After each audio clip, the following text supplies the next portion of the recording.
Hello, my name is Evelyn and welcome to my YouTube channel tagged Real Estate with Evelyn. If this is your first time here, I would like to say a very big thank you to you. Please do not make it your last by clicking on the subscription button. Also, if you are a returning subscriber, I would like to say a very big thank you for tuning in today. So in today's video, I'm going to be explaining the different documents you get when you invest with a real estate company.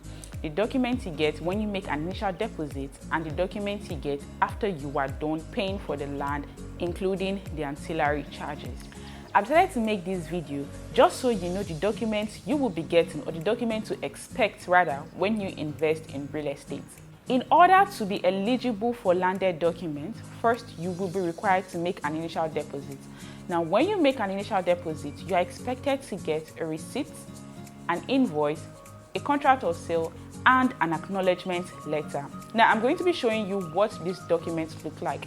But first, I need you to understand that you can only get these documents after you have made an initial deposit. Initial deposit for most real estate companies varies, and most times you have to meet up with the expected initial deposit. Let's say you were asked to pay an initial deposit of 500,000 naira and you were able to pay only 250,000 naira. You won't be issued any document until you've been able to meet up that amount. Some real estate companies might try to waive it off for you, but for the companies that I know that I've dealt with personally, they do not waive things like this. You have to meet up with the required deposit before they can go ahead to issue you even a receipt and the other necessary documents that comes when you make an initial deposit. So like I said, you'll be getting a receipt, an invoice, acknowledgement letter, and a contract of sale. Now, I need you to understand that these documents, you can't see them, but I have them here. These documents that I will be showing you are templates that I got from a real estate company. I decided to blind the name of the company, and also I used XYZ as the name of an investor. So these are just templates, just to give you an idea of the kind of documents you should expect when you purchase a landed property. So first, this is the receipt. This is what the receipt looks like. For some real estate companies, the receipt is like a full A4 paper. For some, it is thicker than this. But for this particular company, this is how their receipt looks like, and I think this is actually okay. This is the same size as like every normal receipt. The receipt is meant to state the item you are paying for, and it's also meant to state the price, the date, your name, and every other important information. Now over to the invoice. Now this is what the invoice looks like. The invoice has the items listed. Most times when you purchase a property with a real estate company, you're expected to pay for land, you're expected to pay for ancillary charges. We include developmental fee and documentation fee. So everything is listed below under where you have items, and so the land amount is stated there, the documentation fee is stated there, and the developmental fee is stated there. I decided to put 1 naira, 1 kobo because, like I said, this is a template. It's not like it's anybody's document. I don't think it's proper or right for me to bring a client's document and show it right here in front of the camera. One thing I forgot to mention about the receipt is that it has to be signed, and it has to carry the details of the company as well. And also, this is expected to be signed and sealed, preferably by a director. And also, it carries the logo, it carries the company's name, it carries the company's seal, it carries the invoice ID. There is an ID they give to you when you buy a property. The ID has to appear on your invoice. The date also has to be stated. The figures has to be correct. And also, when you're getting this document, these are very sensitive documents. You have to be very, very certain that there are no mistakes. Try to cross-check. Because in the previous company where I did work, I got to realize that some clients not even go through their document when they receive it. Some do, but probably after a couple of months. Although there are clients that when you issue them their document, they check it ASAP. But then there are some investors that do not even bother to go through the documents. They just leave it hanging in their mail, they just leave it in the office and then come for it whenever they feel like. That is really wrong. I live in Nigeria and I get to hear so many funny stories. And to be on the safe side, I advise that as an investor, you should always make sure you cross-check your documents.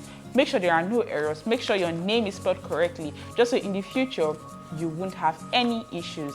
And over to the next document I'm going to be showing you is the acknowledgement letter. Now, this is what the acknowledgement letter looks like.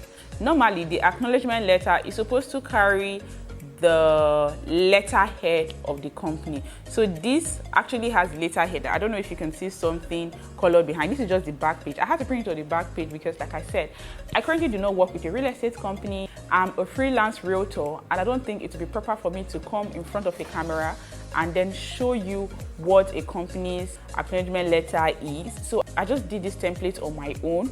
I got materials online, materials from the previous company that I used to work with, because I used to work on this document at a point, so I know what they look like, I know how they are, which was why I was able to raise this particular template. So this is what an acknowledgement letter looks like. The letter carries the date it was issued, it carries the date you paid for the property, it carries your address, it also carries so many other important information that should come with an acknowledgement letter. Over to the next document I'll be showing you. That is the contract of sale. This is what a contract of sale looks like. This is the template. A contract of sale is basically a contract. This is a 5-page document. Mostly it comes like this, binded and signed and sealed. It carries basically all the information a contract is supposed to carry. It's just an agreement between the company and you. That is the contract of purchase. Let's just put it. So it's a 5-page document. You're required to sign, give it to a witness to sign, and also they give you 2 of these. For the receipt, you get 1 copy. For the invoice, you get 1 copy. On the acknowledgement letter, you get an original copy, but then they give you a photocopy to acknowledge, stating that all other documents were received. On the acknowledgement letter that I showed you, if you were able to look closely, you would see that it is stated, please find enclosed your receipts, invoice, and contract of sale. So it means that it's an acknowledgement letter. You have to acknowledge that yes, you have received the order document, and most times they ask you to write on it, like original copy received by me. You write your name, you write the date, and then you sign. So that's just the essence of the acknowledgement letter, just so you can acknowledge. So you have to fill this properly, sign, hold 1, and return 1 back to the company. So that is the 4 documents you get when you make an initial deposit with a real estate company. From the experience, these are the documents I am familiar with. I've been to about 2-3 real estate companies, and these are the documents that they issue. I don't know about other real estate companies. There might be companies that probably give you more documents as compared to this, but these are literally the most important document that you're expected to get when you make an initial deposit. So next up, I'm going to be showing you the allocation document that you get. Now, you can only be given allocation when you make full payment for a land and you make full payment of the ancillary charges. Now, ancillary charges includes documentation fee and developmental fee. These fees are very important, especially when you're buying a landed property in an estate. No real estate company will give you allocation document if you have not fully completed these fees.